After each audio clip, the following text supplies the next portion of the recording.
नमो किसान महासन्मान योजनेतून राज्यातील सुमारे 86 लाख शेतकऱ्यांना 2000 रुपयांच्या हप्त्याचा शिर्डी इथे पंतप्रधान मोदी यांच्या हस्ते वितरण होईल। यासाठी 1720 कोटी रुपये निधी उपलब्ध केला आहे।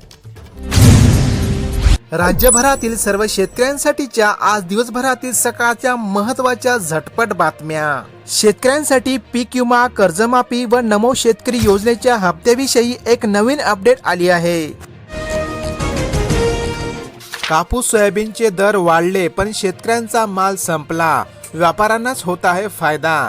अनेक जिल्ह्यांमध्ये जवळपास 80% शेतकऱ्यांकडून कापसाची आधीच विक्री करण्यात आल्याने सध्याच्या दरवाढीचा फायदा फक्त मोजक्याच लोकांना होत आहे। खाद्य महाग तर दूध स्वस्त, पशुपालक आले संकटात। पेंडीचे भाव 40 ते 42 रुपये प्रति किलोवर पोहोचले आहेत। जनावरे विकताही येत नाही आणि ठेवणेही परवडत नाही, अशी अवस्था आता पशुपालक शेतकऱ्यांची झाली आहे। रब्बी हंगामात पीक कर्जाची मागणी घटली, शेतकऱ्याचे लक्ष लागले आता कर्जमाफीकडे। मागील अनेक दिवसापासून सरसकट कर्जमाफीची मागणी होत असल्याने रब्बी हंगामातील पीक कर्जाची उचल आता घटल्याचे पाहायला मिळत आहे। सोयाबीनच्या बाजारभावाची 6000कडे वाटचाल। सध्या अनेक बाजारपेठेमध्ये सोयाबीनचे दर वाढले असून प्रति क्विंटल 6000 रुपयापर्यंत सोयाबीनचे दर पोहोचले आहे। मात्र शेतकऱ्यांकडे सोयाबीन शिल्लकच नाही। खाद्यतेलाला महागाईचा तडका, शेंगदाणा तेल 205 रुपये किलोवर। तेलबियामध्ये तेजीचे वारे, जागतिक घडामोडीचा परिणाम महागाईवर बसला असून सर्वसामान्यांच्या किसाला बसली झळ।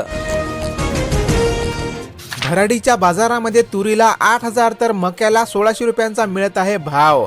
सध्या बाजारामध्ये शेतमालाचा तुटवडा निर्माण झाल्याने तुरीला प्रति क्विंटल 8000 रुपयांचा दर मिळत असल्याने शेतकऱ्यांमध्ये समाधान व्यक्त होत आहे। एकरी खर्च जातो लाखावर, दर मात्र 12000 रुपयावर। कांदा उत्पादक शेतकरी आले आर्थिक संकटात। हवामान बदलाचा फटका, सलग 2 वर्षापासून कांदा उत्पादक शेतकऱ्यांना तोटाच पाहायला मिळत आहे।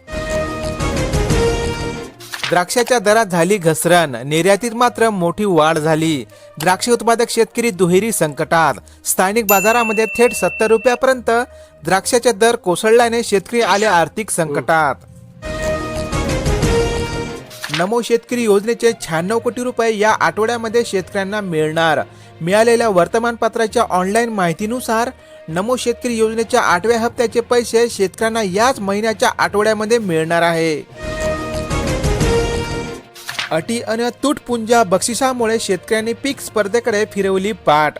पिकांची उत्पादकता वाढवणे आणि नवीन शेती प्रयोगांना प्रोत्साहन देण्यासाठी रब्बी हंगामातील पीक स्पर्धेचे आयोजन करण्यात आले होते। खरीप अतिवृष्टीने गेला, आता रब्बीमध्ये वन्य प्राण्यांच्या उपद्रव्याने शेती पिकांचे होत आहे नुकसान। वन विभागाने तातडीने लक्ष द्यावे आणि योग्य उपाययोजना कराव्यात, अशी यासाठी शेतकऱ्यांनी केली मागणी। कृषी यांत्रिकरण योजनेअंतर्गत शेतकऱ्यांना विविध साहित्याचे होत आहे वितरण। शासनामार्फत राबवण्यात येणारे कृषी यांत्रिकरण योजनेमार्फत शेतकऱ्यांना हार्वेस्टर, ट्रॅक्टर व विविध अवजारेसाठी शेतकऱ्यांना अनुदान देण्यात येत आहे। हरभरा बसला, राजमा बहरला, पिकांनी वेधले सर्वांचेच लक्ष। गहू हरभऱ्याच्या तुलनेमध्ये राजमाला कमी खर्च, कमी पाणी व जास्त दर, यामुळे अनेक जिल्ह्यांमध्ये राजमाच्या क्षेत्रामध्ये वाढ पाहायला मिळत आहे।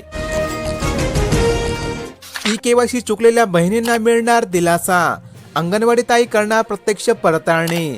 चुकीच्या पद्धतीने माहिती भरलेल्या बहिणींचे हप्ते रखडले असून अशांना आता अंगणवाडी ताई करणार मदत। उमेदने जागवेली, जिल्ह्यामध्ये 1,93,000 महिला बनल्या लखपती दीदी। महिलांच्या आर्थिक उन्नतीसाठी शासनाद्वारे राष्ट्रीय ग्रामीण जीवनमान उंचावण्यासाठी महिलांना विविध योजना राबवण्यात येत आहे। तुरीच्या दरात तेजी, प्रति क्विंटल 8600 रुपयांचा टप्पा झाला पार। तुरीमधील तेजी आणखी काही दिवस टिकून राहणार असल्याचा अंदाज व्यापाऱ्यांनी दिला आहे। अनेक जिल्ह्यांमध्ये तूर हमीभाव खरेदी केंद्र बंद असल्याने खाजगी व्यापारामध्ये खरेदी सुरू आहे। सोने चांदी उंचाकावर, सोने 11000 तर चांदी 28000 ने वाढली आहे। जागतिक बाजारातील घडामोडीने व लग्नसराईच्या दिवस जवळ येत असल्या कारणाने 29 दिवसामध्ये सोन्याने 43000 ने वाढ झाली आहे। मागणी वाढल्याने मिरचीला मिळाला विक्रमी दर. आंध्रमधील शेतकऱ्यांना मोठा दिलासा. विदेशात निर्यातीसाठी वाढलेली मागणी आणि बाजारातील मर्यादित आवक यामुळे यावर्षी मिरचीच्या भावामध्ये वाढ झाली आहे. कृषीपंप वीजबिलामध्ये माफीबाबत संभ्रम. वीजबिलामध्ये स्पष्टता नसल्याने शेतकऱ्यांमध्ये होत आहे नाराजी. शासनाने कृषीपंपांना मोफत वीज देण्याची सरकारची घोषणा केल्याने शेतकऱ्यांना वीज बिल माफीची अपेक्षा आहे. शेतकऱ्यांना कृषीपंपासाठी दिवसा वीज पुरवठा द्या, शेतकऱ्यांनी केली मागणी. यावर्षी रब्बी हंगामातील पिके चांगली जोमात आली असून पिकांना दिवसा वीज पुरवठा करावा यासाठी होत आहे मागणी. मद्यापासून शेतकऱ्यांची सुटका. इनाममुळे शेतमालास योग्य दर. केंद्र सरकारकडून देशातील 51 बाजार समित्यांना मिळाला दर्जा, ज्याद्वारे देशभरातील ग्राहकांशी थेट होणार व्यवहार. वितरण प्रणालीमध्ये पारदर्शकता. धान्याच्या दर्जाकडे लक्ष नाही. राज्य शासनाच्या अन्न व नागरी पुरवठा विभागाकडून मोफत अन्नधान्य वाटपण्यात येत आहे. मात्र वाटप केलेल्या धान्याच्या दर्जाकडे कितपत लक्ष आहे हेही महत्त्वाचे आहे. राज्यातील सर्व जिल्ह्यांमध्ये कापसाच्या दरात थोडीफार वाढ पाहायला मिळत आहे. राज्यातील विविध बाजार समितीमधील कापसाचे आजचे ताजे दर तुम्ही या ठिकाणी बघू शकता. अधिकृत वापरासाठी वसमत हळदीच्या GI टॅगिंगची प्रक्रिया अंतिम टप्प्यात. हिंगोली जिल्ह्यातील वसमतमध्ये हळदीचे सर्वाधिक उत्पन्न होत असल्याकारणाने हळदीला भौगोलिक मानांकन म्हणजे GI टॅग देण्यात येणार आहे. अनेक जिल्ह्यांमध्ये सोयाबीनच्या दरात वाढ पाहायला मिळत आहे. राज्यातील विविध बाजार समितीमधील सोयाबीनचे आजचे ताजे दर तुम्ही या ठिकाणी बघू शकता. रेशीम शेतीतून शेतकऱ्यांना मिळत आहे भरघोस उत्पन्न, पण बाजारपेठेचा ठरतोय अडथळा. अनेक जिल्ह्यातील शेतकरी पारंपरिक शेतीला फाटा देत रेशीम कोचची शेती करत आहे, पण या पिकांना सध्या बाजारपेठ मोठ्या प्रमाणावर उपलब्ध होत नाही. ढगाळ वातावरणाचा फटका. तणनाशकाची फवारणी ठरतोय निष्फळ. खर्च वाढल्याने शेतकरी आले आर्थिक अडचणीत. सध्या तणनाशकाची फवारणीमुळे शेतकऱ्यांना अधिकचा खर्च अंगावर बसत आहे. जमिनीचे वाद आता लवकर मिटणार. सलोखा योजनेला मिळाली मुदतवाढ. 1 जानेवारी 2027 पर्यंत संधी. शेतकऱ्यांना दिलासा. शेतजमिनीच्या ताबा व वहिवाटावरून होणारे जुने वाद आता मिटणार आहे. जिल्ह्यातील बाजार समितीमध्ये लाल कांद्याच्या दरात झाली घसरण. खर्चही निघेना. कांदा उत्पादक शेतकरी झाले हवालदिल. आवक जास्त आणि मागणी कमी, यामुळे शेतकरी आले आर्थिक संकटात. कीड लागलेल्या ज्वारीचे वितरण. जनतेच्या आरोग्याशी खेळ.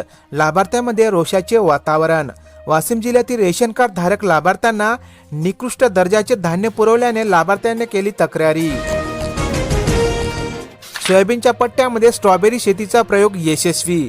चिखलीच्या एका शेतकऱ्याने सोयाबीनच्या पट्ट्यामध्ये पारंपरिक पीक न घेता सेंद्रिय स्ट्रॉबेरीची लागवडीचा प्रयोग यशस्वी करून भरघोस उत्पन्न मिळवले आहे.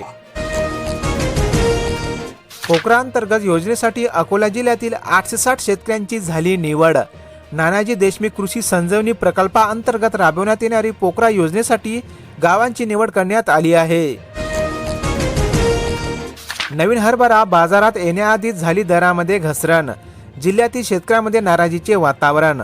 समोरच्या काळामध्ये हमीभावापेक्षा अधिक दर हरभऱ्याला मिळण्याची शेतकऱ्यांची आशा आहे. शेतकऱ्यांसाठीच्या अतिशय महत्त्वाच्या अशा या बातम्या होत्या. व्हिडिओला लाईक करून चॅनलला सबस्क्राईब करा. तर भेटूया उद्याला नवीन बातम्यामध्ये. तोपर्यंत धन्यवाद.